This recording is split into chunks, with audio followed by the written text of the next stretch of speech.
I'm Jill Bearup and I am a maths teacher, a member of the FBI, a British police officer, a scientist, an American lawyer, and a mum. Or a mom.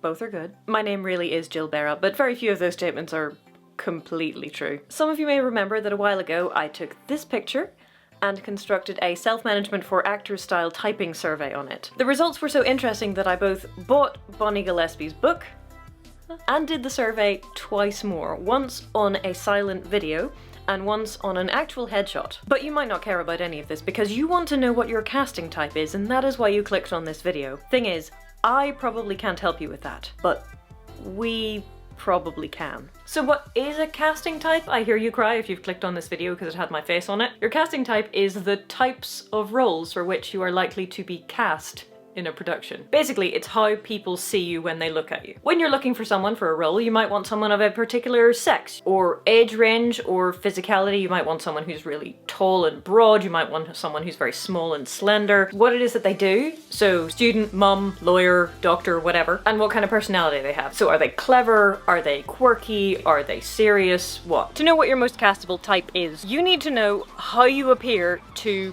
random strangers. What is your vibe when you walk into a room before you even open your mouth? What adjectives do people use to describe you when they've never met you before? If you came here to learn what your casting type is, then I would suggest you go down to the doobly-doo, where there will be a link to both an article that Bonnie Gillespie has written on the topic of how you find your casting type and how you set up a Google survey to do that, and a video on that topic, depending on how you learn best. There are lots of different ways to set up a typing survey, and they're all good, they'll all get you information, but I think this is the one that gets you the best quality data, and I'm all about the quality data. Scientist, you know how it is. So here's the basic gist for doing this online.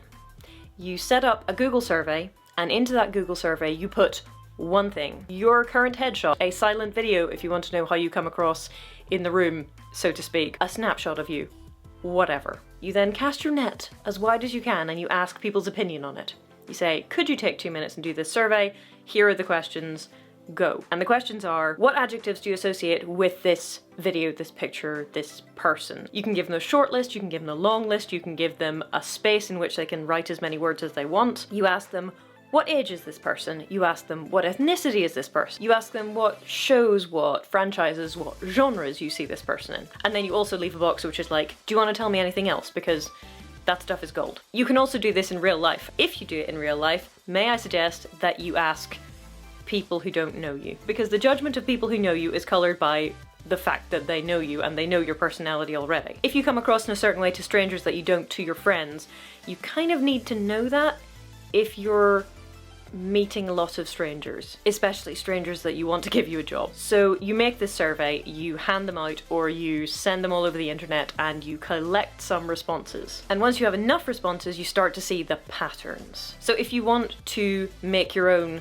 typing survey, now you know how. You can click on the link below and it gives you a bunch of words, the questions to ask, and how to set up a Google survey, all that kind of jazz. Very useful.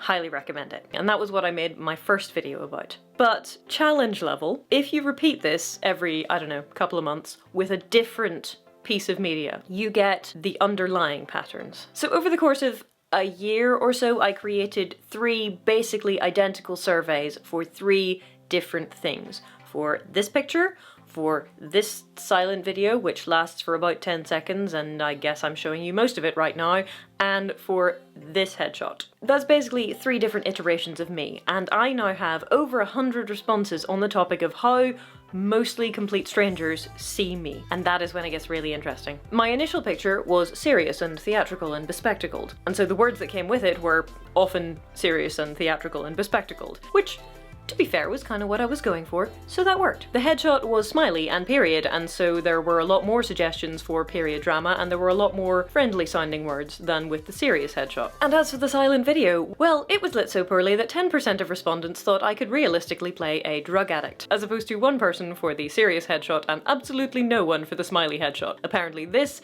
is not the face of a drug addict. Good to know. Most common response for the smiley period headshot, 97% of respondents said This person is sophisticated. So thank you to David Yu, my headshot photographer, for that. Most common response to the silent video, intelligent. A minor point, you can tick as many of the boxes as you want. There isn't a limit, and that's quite important. You can just say as many of them or as few of them as you think are relevant. So in addition to intelligent, you might get a lot of responses that say educated, or a lot of responses that say smart or nerd or bookworm or something like that. So now you have enough information for you to say, well, okay, Jill, people look at you and think, yep, she looks clever, but I have all the data and all the spreadsheets and all the questions, which included ethnicity and age. And when you put all the responses together, it turns out there are things that show up no matter what. It doesn't matter if it's a still or if it's a video, it doesn't matter if it's serious or if it's smiley, if it's glasses on, glasses off, it doesn't matter.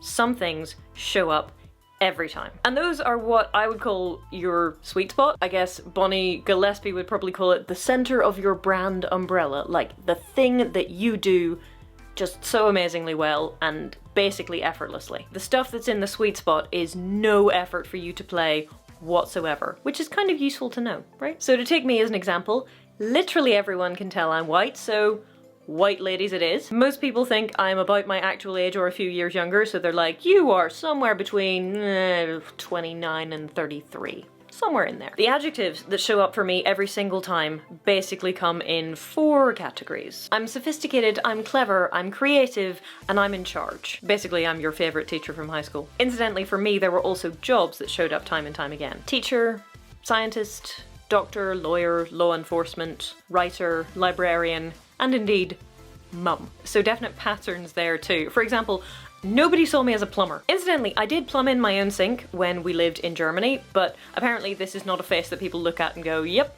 that's a plumber all right. So there were very clear patterns with age and ethnicity and jobs and general adjectives that you associate with this face. There was, however, a category which showed no clear patterns at all, and that was, which shows or genres do you see this person in? Fantasy, sci-fi, Marvel, police procedural, period drama, those courtroom shows, sitcoms, gritty indies. Basically, there is no genre that everyone looks at me and goes, yep, you would definitely be good in that. It's good to know that even if my sweet spot is basically smart 31-year-old white lady, I could be in space, on horseback, fighting with swords, or in charge of this investigation, get out of my crime scene. I know, right? Data is fun. So if you want to know your casting type, please don't ask one person, unless they're very knowledgeable. Instead, ask many people, and if you do the self-management for actors thing and you make a survey, drop it in the comments below and I will do some and everybody else will hopefully also do some, and if you have made a survey, you should do at least 3 other people's because, you know, that's just good manners. I mean, the surveys are links and so they will probably get caught in the spam filter, but I promise to go and rescue them. If you've already done a survey like this, leave us a comment and tell us those words that you learned about you, or at least the you that will soon be appearing on television. And then we can all say that we knew you before you were famous. If you would like to watch more of my acting related videos, there will be a playlist. Thank you for watching. Thank you to my patrons who make this show possible in all of its weird and wonderful permutations. And I will see you next time. Happy surveying!